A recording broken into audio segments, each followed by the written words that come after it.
आप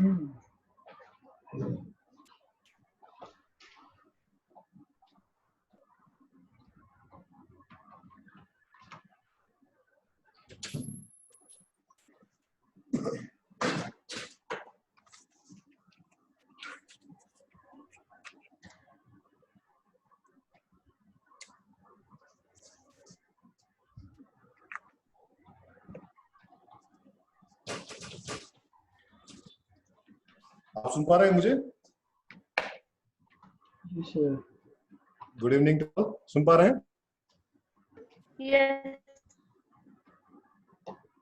आपको आवाज ठीक आ रही है? जी सर। हाँ, यस सर, आवाज ठीक आ रही है। आवाज रही है, ओके। तो कल का हमारा टॉपिक जो यहाँ से स्टार्ट हुआ था, वहां से भी जहाँ एंड पे हुआ था वहां से स्टार्ट करता हूँ। कल आप में से एक स्टूडेंट पूछ रहे थे जो ब्रश और टूथपेस्ट का, कैसे हम स्टार्ट करेंगे। जब भी मैं डिमांड की बात करूं, डिमांड की बात कर रहा हूं, तो उसमें इस चीज का आपको ख्याल रखना है, बेसिक नेसेसिटी। जो बेसिक नेसेसिटी है, इसका प्राइस राइज भी होता है या प्राइस कम या ज्यादा राइज भी होता है। तो नॉर्मल राइज जो चलता है, नॉर्मल इन्फ्लेशन जो चलती है, वो तो नॉर्मली होता है हर साल, प्राइस राइज 3, 4, 5% तो नेसेसिटी है फॉर डेवलपमेंट। तो अगर उस रेट में प्राइस राइज हो रहा है, नॉन बेसिक नेसेसिटी में अगर उससे ज्यादा भी हो रहा है, तो इसमें हम डिमांड किसी चीज की कम नहीं हो सकती। तो दूसरी बात जो है हमारा, जो ये टूथपेस्ट और ये है, तो मैं बात कर रहा था कल, इसमें क्या मसला है, मैं एक मार्केट टाइप है, उसको मोनोपोली बोलते हैं, आप लोगों ने सुना होगा। तो मोनोपोली जो होता है, मोनो का मतलब होता है सिंगल, एक, पॉली का मतलब होता है सेलर। जब सोसाइटी में आपके कोई एक ही आदमी सप्लाई दे रहा है, तो उस टाइम उसको हम मोनोपोली बोलते हैं। तो मोनोपोली क्या होता है? ये होता है सिंगल सेलर हु प्रोवाइड्स, जो प्रोवाइड करता है।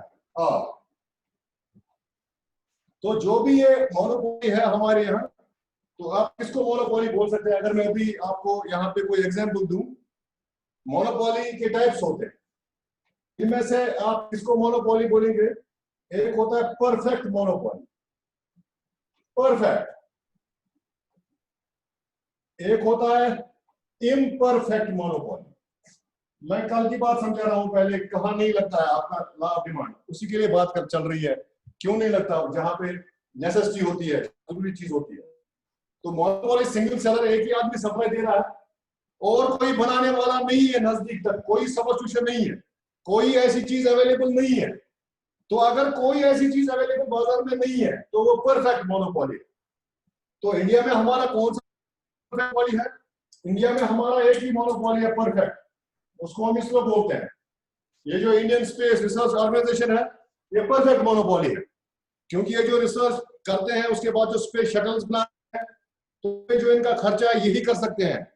जो एटॉमिक एनर्जी है, बाकी सब कुछ है, सो जो भी ये करते हैं, इनका कोई और इंडिया में सानी नहीं है, कोई दूसरा ये नहीं कर सकता, स्पेस में रिसर्च नहीं कर सकता इनकी इजाजत के बगैर। तो जब एक ही आदमी, हाँ, अब मोनोपोली क्या होता है? समझ लो आपके यहाँ स्कूल है, आपके एरिया में कोई स्कूल है, उसमें मोस्ट बच्चे पढ़ते हैं, तो वो भी मोनोपोली है। मोस्ट बच्चे जहां पे पढ़ते हैं वो भी मोनोपोली है, लेकिन वो परफेक्ट मोनोपोली नहीं है, क्योंकि वहां पे और भी स्कूल है, वहां बच्चे पढ़ते हैं, तो वो इम्परफेक्ट मोनोपोली है। जैसे इंडिया में हमारे रिजर्व बैंक ऑफ इंडिया है, which governs all the banks in the country, who is the apex bank, lead banks। तो वो क्या करता है बैंक? जो बैंक हमारा इंडिया, वो भी मोनोपोली है, reserve bank of India monopoly है, मगर परफेक्ट मोनोपोली नहीं है। परफेक्ट क्यों नहीं है? वो इम्परफेक्ट मोनोपोली है। इम्परफेक्ट मोनोपोली इसलिए है क्योंकि जो रिजर्व बैंक ऑफ इंडिया है, वो खाली नोट्स इशू करता है। कौन से नोट्स इशू करता है? एक तो 1 रुपी नोट, जो 1 रुपए का नोट होता है, और अदर नोट्स, जो बाकी सारे नोट्स हैं। तो सॉरी, 1 रुपी नोट के बगैर 1 रुपी नोट के बगैर, सॉरी मेरे थोड़ा जो रिजर्व बैंक है वो खाली नोट्स पे सप्लाई करता है, खुद ही बनाता है रिजर्व बैंक ऑफ इंडिया, लेकिन वो नोट्स बनाता है 2 रुपए से आगे, फ्रॉम 2 रुपीज अप। तो जो 1 रुपए का नोट है और करेंसी कॉइन्स हमारे पास है, मेटेलिक कॉइन्स, वो दूसरी अथॉरिटी बनाती है, वो फाइनेंस मिनिस्ट्री ऑफ इंडिया बनाती है। तो जो इंडिया में मनी सप्लाई है, मोनोपोली नहीं कर रहा है, 2 एजेंसीज कर रही है। मोनोपोली ये भी है नोट में, क्योंकि कोई 500 का नोट इश्यू नहीं कर रहा है, कोई 200 का नोट इश्यू नहीं कर रहा है, मगर उसके बाद कॉइन्स में जो है वो भी नोट ही है, वो भी पैसा ही है, करेंसी है इंडिया की। तो उसमें है एक और जो बाजार में इश्यू करता है, that's finance ministry of India. तो ये भी परफेक्ट मोनोपोली नहीं है। तो जिस चीज 2 सप्लायर हो, जो 2 चीजें देते हो कोई, तो वो मोनोपोली नहीं है। अगर सिंगल है कोई आपकी सोसाइटी में, अगर एक ही स्कूल है तो वो मोनोपोली है। अगर उस सोसाइटी में 2 स्कूल है तो जिसके पास ज्यादा बच्चे हैं उसको आप मोनोपोली बोल सकते हैं, लेकिन परफेक्ट नहीं है। तो ऐसे ही हमारे यहाँ लिमिटेशंस होती हैं। जो नेसेसिटी है उसको नेसेसिटी को आप नॉर्मल लॉ में नहीं ला सकते। तो नॉर्मल लॉ जहां चलेगा, और एक और बात है, प्राइस राइज होता है 2-3%, वो जरूरी है हर साल। और अगर नेसेसिटी जो खास चीज हमारी जिसको हम रोज यूज करते हैं, अगर उसका प्राइस ज्यादा भी हाई होगा 30-40%, हम फिर भी उसको यूज करेंगे, उसकी डिमांड पे इफेक्ट नहीं पड़ेगा, तो वो हम ज्यादा ही यूज करेंगे। तो उधर सारे मैं 3-4 बार बोल चुका हूं, जहां पे एक्सेप्शंस है वहां नेसेसिटी है, वहां लॉ अप्लाई नहीं होता। उसके बाद जो आज का हमारा टॉपिक है, ये मैंने एक बार पढ़ाया हुआ है, मैं आज फिर से टच करूंगा, मैंने पढ़ा था उस दिन। आज हमारा टॉपिक है ये यूटिलिटी। आज मैं इसमें टेबल और शेड्यूल सारा कुछ दिखाऊंगा। यूटिलिटी का मतलब है, मैंने बताया है, what satisfying power of a good। अगर किसी चीज में ताकत है वो मुझे सेटिस्फाई करे, हम उस चीज को बोलते हैं उस चीज की यूटिलिटी है। तो ताकत है, इस पेन में ताकत है, ये मुझे सेटिस्फाई कर रहा है। आपकी जूम में ताकत है, आपको वीडियो दिखा रहा है, तो Zoom is having utility at this time. So जो चीज हमें सेटिस्फाई कर रही है, दैट गुड, कुछ चीज क्वालिटी होती है वो हमें सेटिस्फाई कर सकती है, तो जो सर्टिफिकेशन है उस चीज को हम यूटिलिटी बोलते हैं। यूटिलिटी मैंने कहा था ये क्वालिटी है, ये हम मेजर नहीं कर सकते। उसके बाद मैंने एक और चीज कही थी, हम फिर इमेजिनरी यूनिट्स, हाइपोथेटिकल दिया हुआ है, एक हाइपोथेटिकल यूनिट है जिसको हम यूटिल्स बोलते हैं। तो measurement of utility is done by utils. तो एक और मैंने उसके बाद बताया था कार्डिनल ऑर्डिनल, जिसको हम मेजर कर सकें। एक यूटिलिटी होती है कार्डिनल, इसको हम मेजर कर सकते हैं। अगर नंबर दिए हुए हैं, सपोज हमें मजा आया 10, तो इसका मतलब ये कार्डिनल है। अगर मैं ये बोलूं मुझे ए में ज्यादा बी से, I prefer A over B, तो ये ऑर्डिनल है, क्योंकि मैं रैंक दे रहा हूं ए को ज्यादा। नंबर मेरे पास नहीं है बट ये यूटिलिटी है, ए मुझे ज्यादा मजा दे रहा है, मगर नंबर नहीं लिखे हैं, तो ये ऑर्डिनल यूटिलिटी है। तो यूटिलिटी एक्चुअली ऑर्डिनल ही है, ये हम नंबर अपनी मर्जी से दे रहे हैं आपको समझाने के लिए। तो ये हाइपोथेटिकल है सारा कुछ, तो ये तो ऑलरेडी हमने पढ़ा हुआ है। जो आज का हमारा टॉपिक है वो यूटिलिटी से थोड़ा बढ़ेंगे। यूटिलिटी में क्या है, इसमें 2 कंसेप्ट होते हैं यूटिलिटी में। एक होता है टोटल यूटिलिटी, और जो दूसरा हमारा है उसको बोलते हैं मार्जिनल यूटिलिटी।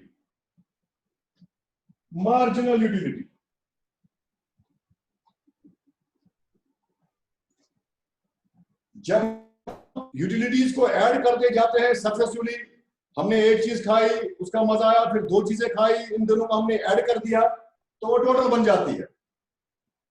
तो उसके बाद जो मार्जिनल है, मार्जिनल मतलब होता है, अभी हमने एप्पल खाया, उसने हमें मजा दिया 50, दूसरा एप्पल खाया उसने मजे दिए 40, तो एक्स्ट्रा कितनी हमें यूटिलिटी मिली जब एक से दूसरे एप्पल तक हम गए।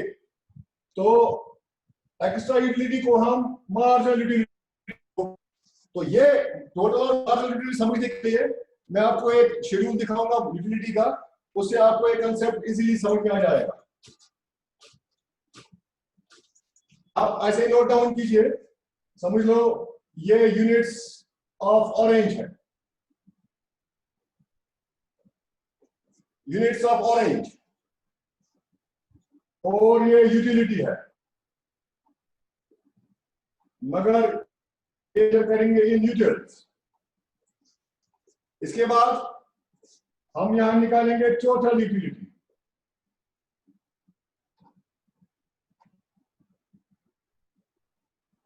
इसके बाद नेक्स्ट मार्जिनल यूटिलिटी। टेबल से आपको आराम से कंसेप्ट समझ में आ जाएगा कैसे हम मेजर कर सकते हैं और क्या मतलब है इसका। और मैंने पहले आपको एक बार कहा था, when we consume good continuously, कोई भी आप दुनिया की चीज ले लो, जब उसको आप कंज्यूम कंटिन्यूअसली करोगे, utility of that good decreases. When we consume it again, utility becomes zero. When we consume it more of that, utility becomes negative. तो मैंने आपको ऑलरेडी बताया था, किसी भी चीज को ज्यादा इस्तेमाल करो, यूटिलिटी पहले कम होगी, उसके बाद जीरो होगी, उसके बाद नेगेटिव होगी। It's also law of utility. अगर आप कोई बोले लॉ ऑफ यूटिलिटी क्या भी है, अगर आप पैसे के बगैर या पैसे के रिलेटेड जो कोई चीज है उसके बगैर आप कंटिन्यूअसली कोई चीज कंज्यूम करोगे, यूटिलिटी पहले डिक्रीज होगी, उसके बाद जीरो होगी, उसके बाद नेगेटिव हो जाएगी। ये लॉ ऑफ यूटिलिटी भी है। अगर आप लॉ ऑफ यूटिलिटी पढ़ेंगे उसमें भी ये लिखा होगा। तो लेट हमने ऑरेंज यहां से शुरू किए, 1 2 3 4 5 6 7, देयर आर 7 ऑरेंजेस, और हम इसे कंज्यूम करना है। जब हम पहला ऑरेंज कंज्यूम करेंगे, अगर हमें भूख लगी है या हमें प्यास लगी है, हमें इसमें सबसे ज्यादा मजा आएगा, तो हमको इससे मजा मिला 50, मगर ये 50 यूटिल्स है, 50 मजा आया हमें। और अगर हम दूसरा कंज्यूम करेंगे ये कम होगा नॉर्मली। ये हम सबको पता है, जो पहली चीज में मजा मिलता है वो दूसरी में नहीं मिलता है। एक एग्जांपल यहां दे रहा हूं, अगर हम दावत पे कोई कश्मीरी वाजवान खाए होंगे आप सब, तो उसमें हम वैरायटी बनाते हैं। वैरायटी क्यों बनाते हैं? वैरायटी इसलिए बनाते हैं क्योंकि जो यूटिलिटी है वो बनी रहे। अगर हम शुरू करेंगे रिश्ते से, उसमें कबाब से शुरू करेंगे और एंड तक 10 वैरायटी कबाब ही डालेंगे, तो सब बोलेंगे लिफाफे में ही डाल दो, हमें नहीं खाना है। तो सब चीज का अलग अलग टेस्ट करने के लिए, यूटिलिटी मेंटेन करने के लिए हम वैरायटी बनाते हैं। क्योंकि हमको भी पता है, बुजुर्ग लोग थे वो भी जानते थे, अगर हम एक ही चीज कंटिन्यूसली कंज्यूम करेंगे उसमें मजा कम आएगा, तो इसलिए उन्होंने वैरायटी रखी। लेकिन मैंने यहाँ वैरायटी नहीं रखी, मैंने एक ही चीज रखी, तो यूटिलिटी कम होगी नॉर्मल। तीसरे हमको 30 मिला, चौथे हमको 20, पांचवे पे 10, छठे पे हमने कहा नहीं भाई साहब अब हमने नहीं लेना है, I am fed up from oranges now, I am full. तो जब फुल हो गए, सातवां दे दिया, इसके बाद आप एनर्जी करोगे। 1 मिनट का ब्रेक लेंगे, अजान हो रही है।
आप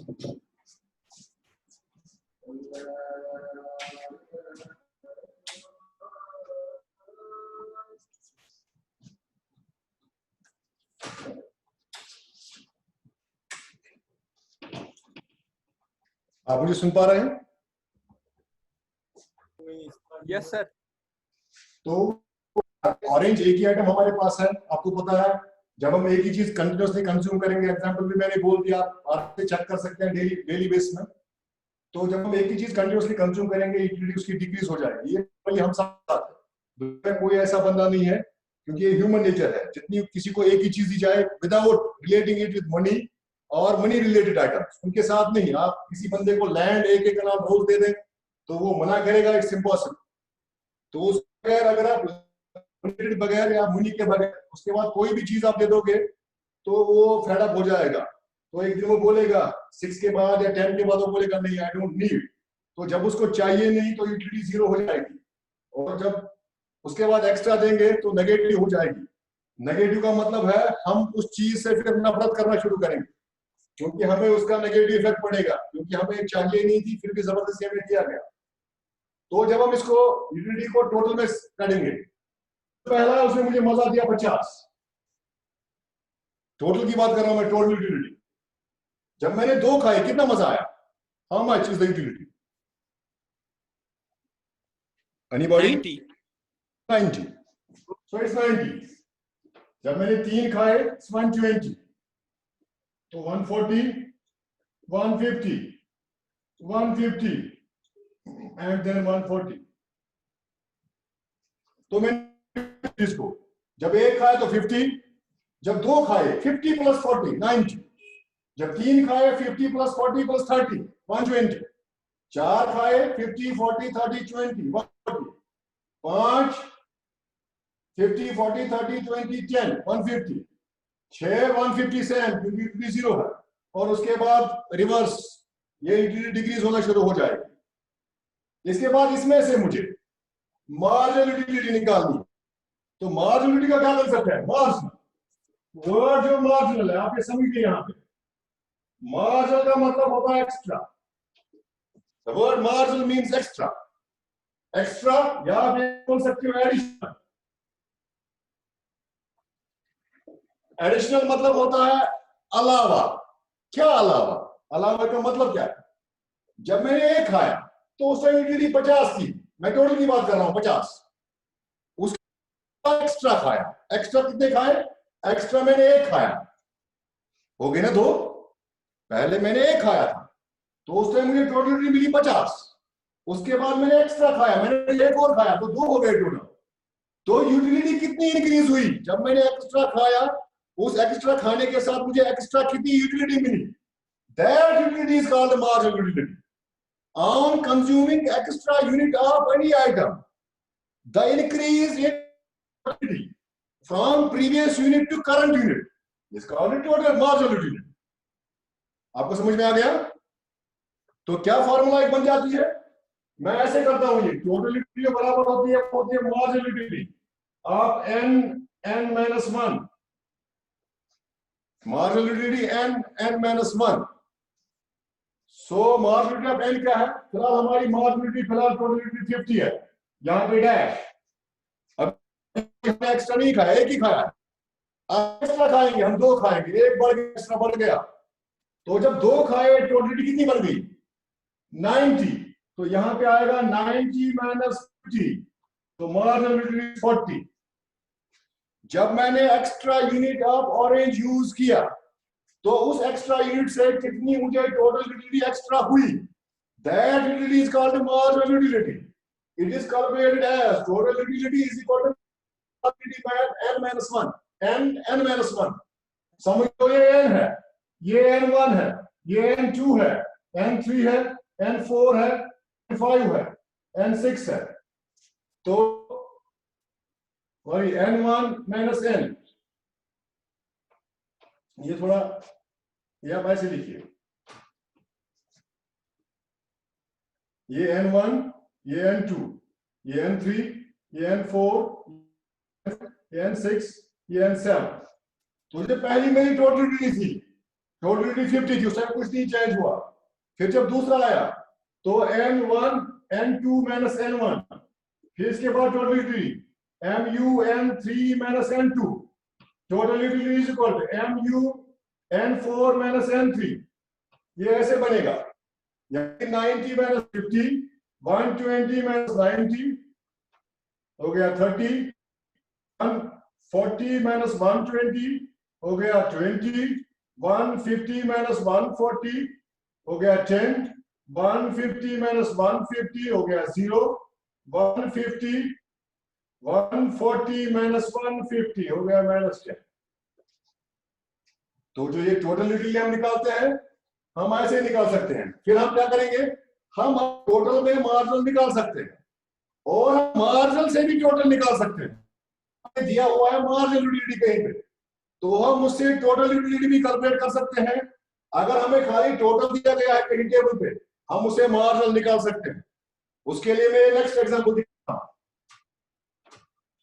ये जरा देखिए आप, समझ लो यही है वही units of orange, units of orange. तो इसके बाद यहां पे टोटल, फिर मार्जिनल यूटिलिटी 1 2 3 4 5 6। आपको पता है मार्जिनलिटी क्या होती है, मैं यहाँ दिखाता हूँ, एक छोटा सा बनाता हूँ मैं। 50 40 30 20 10 0 7 में माइनस 10, तो क्या होगा, तो ये टोटल बन जाएगी 50 90 120 140 150 150 140।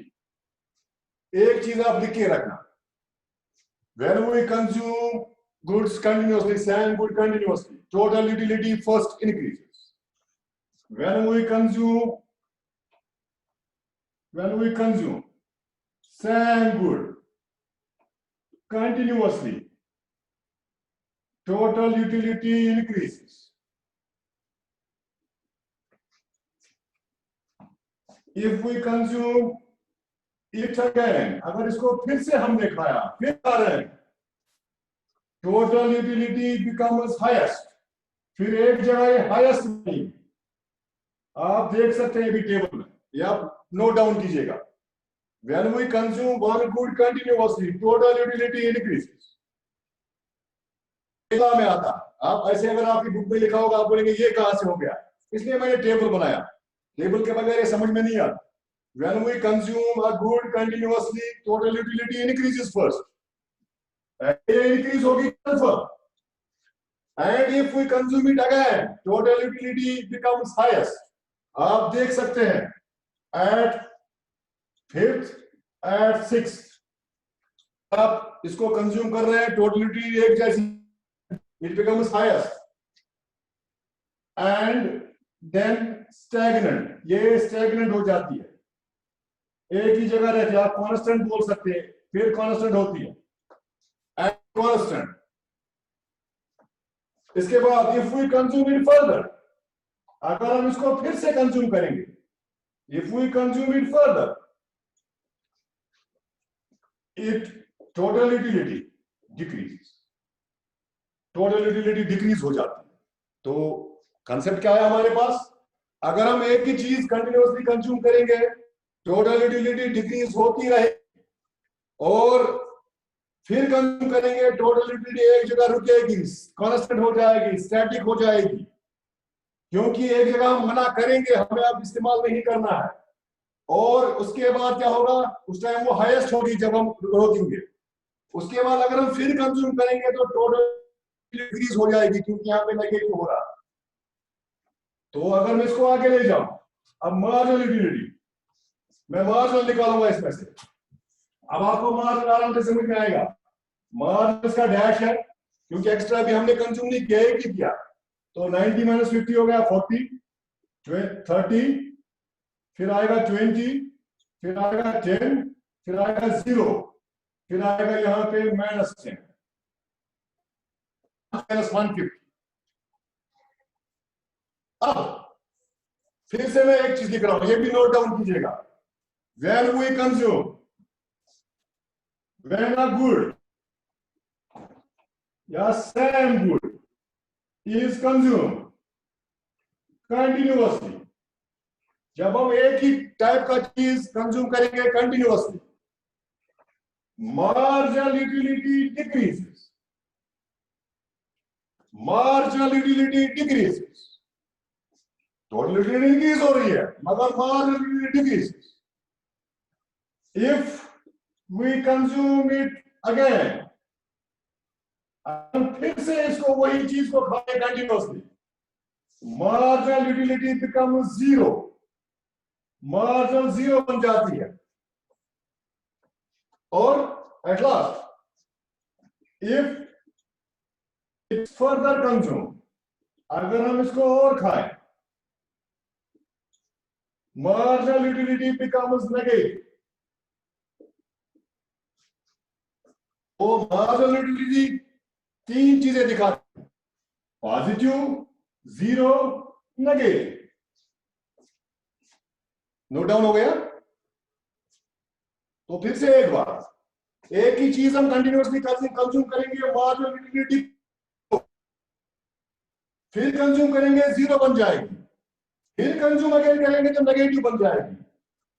तो इसके बाद मैं मार्जिनल में से टोटल भी निकाल सकता हूं,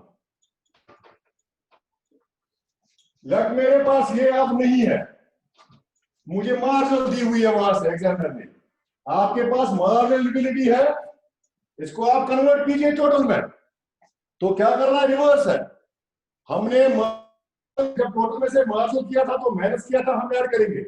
हमें पता है पहला 50 था, यहां उस टाइम 50 लिखा होगा एग्जामिनर ने, तो 50 प्लस हो गया 90, तो पहला 50 में क्या करना है, दूसरा हमने करना है 50 प्लस 40, तीसरा करना हो गया 90, 90 प्लस 30 हो गया 120, 120 प्लस 20 हो गया 140, 140 प्लस 10 हो गया 150, 150 प्लस 0 हो गया 150, 150 माइनस 10 हो गया 140।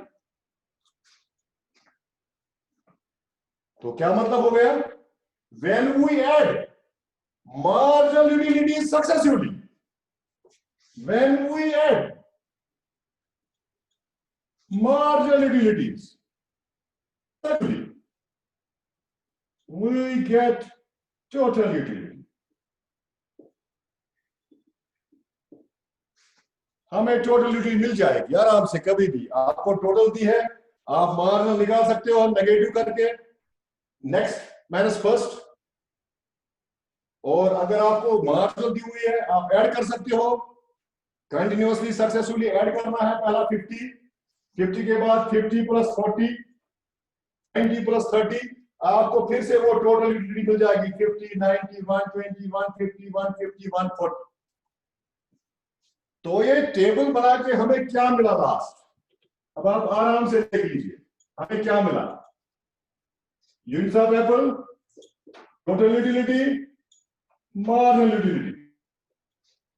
अब आप खुद ही डिफाइन कर सकते हैं, when we consume a same good continuously, total utility increases, at the same time marginal utility decreases। ये इंक्रीज होगी पहले, ये डिक्रीज होगी। अब हम खुद लिख सकते हैं क्या होता है मार्जिनल यूटिलिटी अगर एक गुड कंज्यूम करें, और अगर हम इसको आगे कंज्यूम करें, फिर से कंज्यूम करें, ये हाईएस्ट हो जाएगी। आपको पता है हाईएस्ट ये 150 है, तो उस टाइम ये 0 हो जाएगी। When total utility is highest, at that time marginal utility is 0, it's confirmed। आपको कोई टेबल शेड्यूल की जरूरत नहीं है, आप ये ऐसे ही याद रख सकते हैं। ये चीज अगर आप याद रखेंगे, when total utility increases, decreases, वो हमने आपको टेबल में दिखाया, आप चेक कर सकते हैं ऐसा हो रहा है कि नहीं हो रहा। When total utility is highest, marginal utility is 0, and when we consume further of that good, ये हो जाएगी डिक्रीज। अगर ये डिक्रीज, ये डिक्रीज हो गई 140 तक, ये नेगेटिव में चली गई, ये नेगेटिव में आएगी क्योंकि कम हो जाएगी, रिवर्स में चली जाएगी मार्जिनल यूटिलिटी। तो क्या होता है, तो लॉ ऑफ यूटिलिटी भी यही है जो मैंने आपको पढ़ाया। अगर आप टेबल याद रखेंगे आपको लॉ ऑफ यूटिलिटी भी कंफर्म हो गया इसी के साथ। तो इसमें किसी को कोई कुछ कंसेप्ट मिस तो नहीं है, कोई चीज रिपीट तो नहीं करनी है? सर आप कंटिन्यू करेंगे कि यहीं पे स्टॉप करेंगे, because meeting will be ended and we have to restart it. Sound आवाज मुझे कम आ रही है जूर साहब। हां तो फिर भी कंटिन्यू क्यों नहीं होती था, बिकॉज़ फिर रीस्टार्ट करना पड़ेगा इसको, मीटिंग को। हाँ हाँ हाँ हाँ। मीटिंग पे रीस्टार्ट करें तो फिर भी कंटिन्यू क्यों नहीं होती था, यू आर स्टॉपिंग हियर। मैंने बोला इसमें आपको कोई कुछ तो समझ में नहीं आया, आपको सब समझ में आया ना? ये यस सर, समझ में? Yes sir, clear. मैं कंटिन्यू करूं? कंटिन्यू करूं मैं आबिद? Yes sir.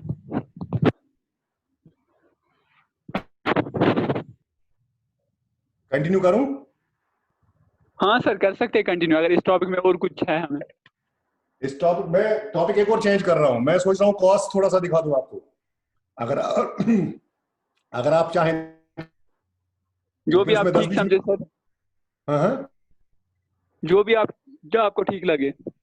ठीक है। मैं कॉस्ट थोड़ा कंफर्म करूंगा, ये कॉस्ट थोड़ा बहुत बेसिक दूंगा कॉस्ट में, क्योंकि अभी मैं बेसिक ही पढ़ा रहा हूँ, संडे से मैं सिलेबस पे आऊंगा। ठीक, थोड़ा सा कंसेप्ट दूंगा मैं कॉस्ट का, बस आप कंटिन्यू करेंगे। ठीक है, ठीक है सर, ये क्लियर हो गया ना आपको सबको?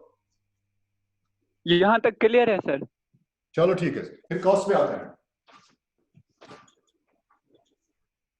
हमारी जो टर्म है, मैंने एक बार पहले बताया था, कॉस्ट होते हैं जो हम एक्सपेंडिचर करते हैं किसी चीज पे, जो हम अमाउंट यूज करते हैं टू परचेज एनी गुड और सर्विस। तो amount which is used, which is utilized, which is used for to buy or to get a service or get a product। तो या हम कॉस्ट को ये बोल सकते हैं expenses which are used to produce any good. तो different scenarios में डिफरेंट है। कोई जो चीज हम किसी चीज पे खर्चा करते हैं पैसे की शक्ल में, उसको कॉस्ट बोलते हैं, या सर्विस की शक्ल में। लेट आप स्कूल में पढ़ते हैं तो आप उसका फी पे करते हैं, तो वो कॉस्ट हो गया आपकी सर्विस का, क्योंकि टीचर